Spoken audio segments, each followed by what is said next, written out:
Barcelona are kicked out of the Champions League in the group stages for the second consecutive season. Is this something that Barcelona fans are going to have to accept for the foreseeable future?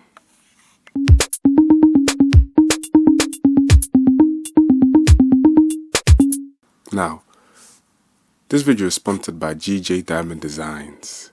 Now, just because we're in winter doesn't mean we don't need a t-shirt.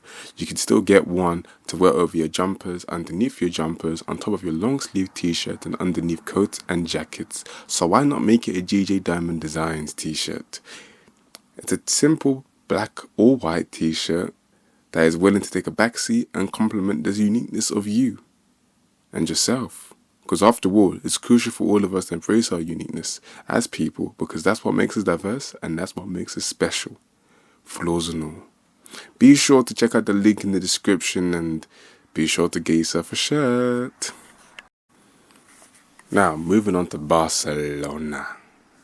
When Lionel Messi left last season under forced circumstances to join Paris Saint-Germain, it was heralded as a new era for Barcelona. But what many people didn't really realize at that moment in time was just how far they would drop from the top after losing Lionel Messi. Now, a lot of damage was already implicated in the previous season in which Messi had left. Another, round of 16 knockout, I think the 8-2 was it in 2021? It might have been in 2021. My memory is deceiving me.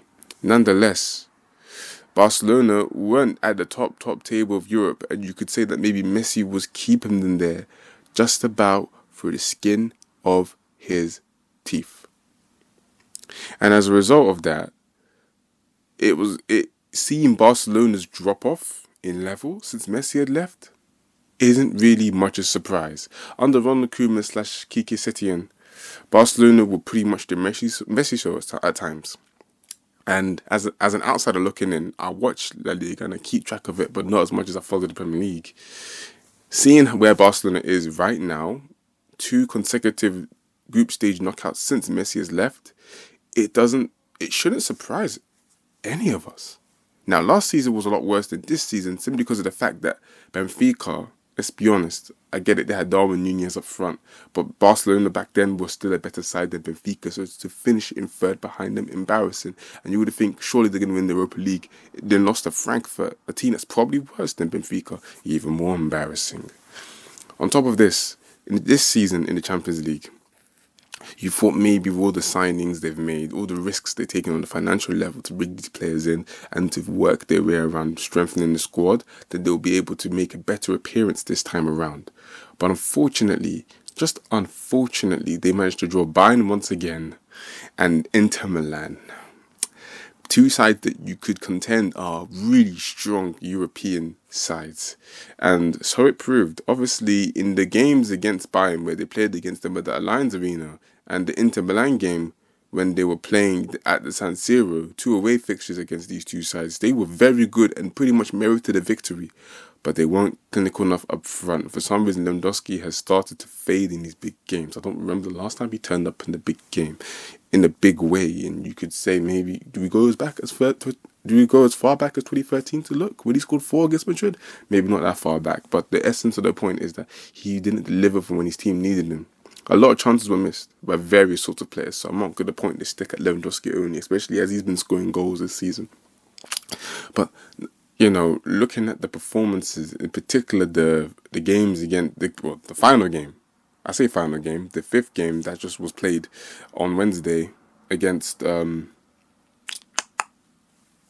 Munich was quite embarrassing, But you can't blame them because psychologically they were off it because they knew they weren't going to make it to the next round.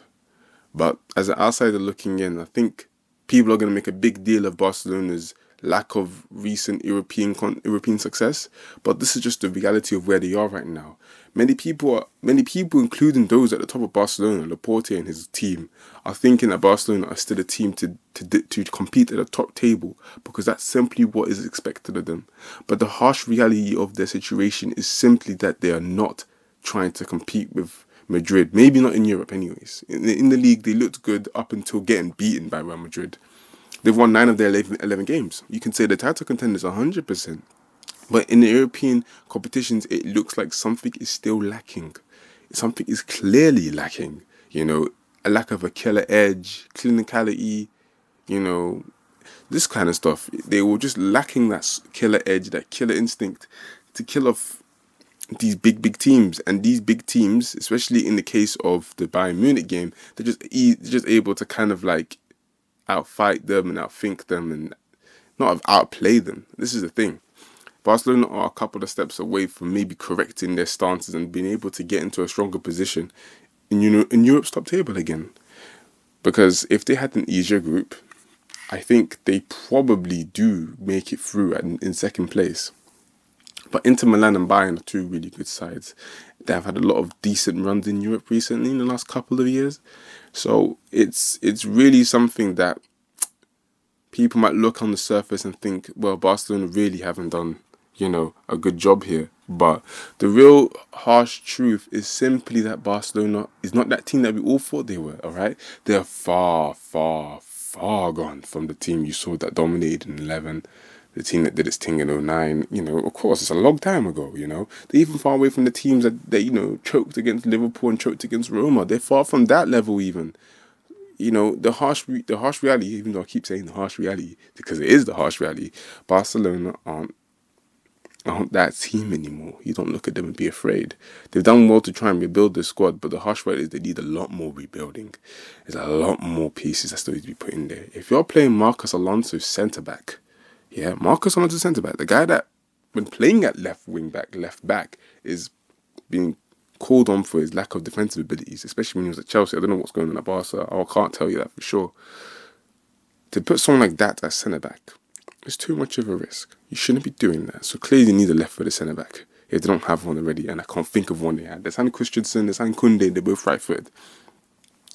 In the midfield, Xavi has controversially selected the young Gavi ahead of more experienced options like Franck Kessié and Frenkie de Jong.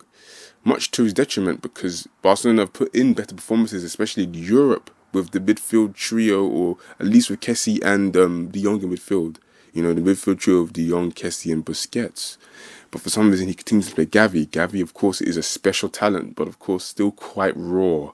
So you want to give him spaces and time between games, or at least don't throw him into the pressure cooker so quickly, It's nice to see that Xavi really has his faith in his Spanish players, but it's important that he also spreads the love, to the, his fellow compatriots. I say fellow compatriots, I mean other nationalities as well. I'm not going to call him a racist or anything like that, but the selection of Gavi over players like Kessié and de Jong kind of indicate what Xavi is trying to do at Barcelona, but at the same time what he is accidentally risking and sacrificing by making these decisions with. But all in all, looking at the bigger picture, Barcelona are still in deep contention to win all the competitions they're left in, such as the Copa del Rey, of course, La Liga, even though Real Madrid did give them a little spanking recently. And of course, now they're in the Europa League, a competition that you have to take serious. Now, I get it. If Barcelona don't feel like they belong in that competition, then win it. Show that you don't belong in it by winning the thing. United did it in the past. Chelsea did it in the past. The teams that have fallen into Europa League in the past have come in and won it. Okay, United, when they won it, didn't drop in. The one season when they did drop in, they choked against Villarreal in the final. Yeah, I know. But it's important for Barcelona to show that they really are about it.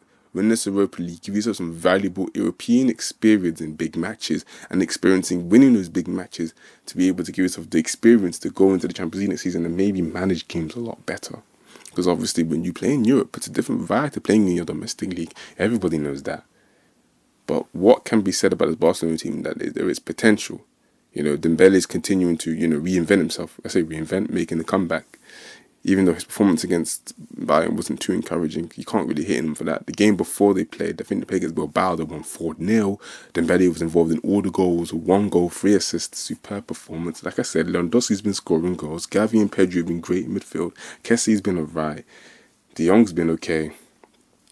All in all, I think it's just a confidence thing, and I think they need to be given an easy group to ease themselves in, or at least treat this Europa League a lot more seriously than maybe they did last season. Even though I felt like last season they were taking it seriously until the Frankfurt game happened, and it felt like they weren't taking it seriously, really and truly. But I think it's important that they treat this the right way and actually take all competitions seriously. I'm sure Xavi's going to try. He wants to win his first trophy for Barcelona, as Barcelona manager. Well, all in all, to summarize, Barcelona's situation isn't too surprising if you look at the deep, underworkings and, looking at everything in the bigger picture in terms of the group they were put in compared to their level, compared to those teams that were in the group with them. And also how the team's been constructed. A lot of players have joined, a lot of players have left. The team is actually in a current state of rebuild. To think that this Barcelona team is set up and ready to compete, you're thinking a completely different thing. They're not ready to compete quite yet. They're ready to compete, but are they ready to win? This is the thing, and there's a big difference between competing and winning, as we all know. Okay, their team is capable of competing on all the fronts. In the domestic league, in the domestic cup, but in Europe, there's still quite a way to go. Still a lot of things to be done in a tactical sense, in the player personnel sense, and of course, in a luck sense. If you want to put luck into it. Nonetheless, I hope you guys enjoyed this episode. It had a bit more of a continental flavor, focusing on Barcelona, and yeah, I'll catch you in the next episode of Mini Logic. Mini Logic.